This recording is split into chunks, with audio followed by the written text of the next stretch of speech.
ماہ رجب حرمت والے 4 مہینوں میں سے ایک مہینہ تھا۔ ہونا تو یہ چاہیے تھا کہ اس مہینے میں عبادات کا اہتمام ہو، گناہوں سے بچنے کا اہتمام ہو، لیکن ہمارے اس معاشرے میں بدقسمتی سے بعض بدعات اور رسومات بھی اس مہینے میں رائج ہو چکی ہیں۔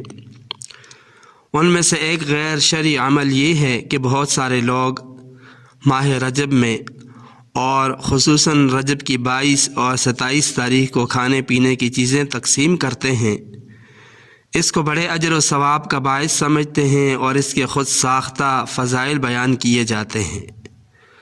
یہ در حقیقت شریعت کے مزاج سے ناواقفیت کا نتیجہ ہے کہ ہم لوگ بدعات کو بھی نیکی سمجھنے لگتے ہیں اور ہمیں احساس تک نہیں ہوتا کہ ہم نیک کام کر رہے ہوتے ہیں یا گناہ کما رہے ہیں۔ حقیقت یہ ہے کہ یہ تمام چیزیں بدعات کے زمرے میں آتی ہیں۔ پہلی بات تو یہ ہے کہ ماہ رجب میں کھانے پینے کی چیزیں تقسیم کرنے کی رسم یہ قرآن و سنت حضرات صحابہ اکرام سے ہرگز ثابت نہیں۔ یہی ایک بات اس کے ناجائز ہونے کے لیے کافی ہے۔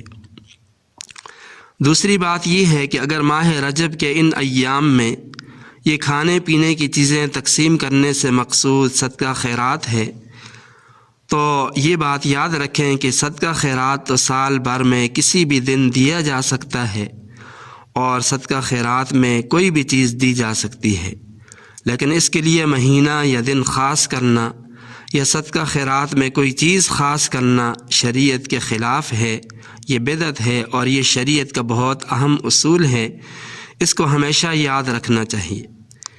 تیسری بات یہ ہے کہ اگر ماہ رجب کے ان ایام میں یہ کھانے پینے کی چیزیں تقسیم کرنے سے مقصود کسی شخصیت کے لیے ایصال ثواب ہے تو یہ بات یاد رکھیں کہ ایصال ثواب کے لیے نہ تو کوئی دن یا مہینہ خاص ہے اور نہ کوئی کھانے پینے کی چیزیں تقسیم کرنا ضروری ہے، بلکہ ایصال ثواب تو کسی بھی نیک عمل سے کیا جا سکتا ہے۔ اس لیے ایصال ثواب کے لیے مہینہ یا دن خاص کرنا یا ایصال ثواب میں کوئی چیز خاص کرنا شریعت کے خلاف ہے اور یہ بدعت ہے۔ ایسی تمام رسم و رواج اور بدعات سے بالخصوص مسلمانوں کو اجتناب کرنا چاہیے۔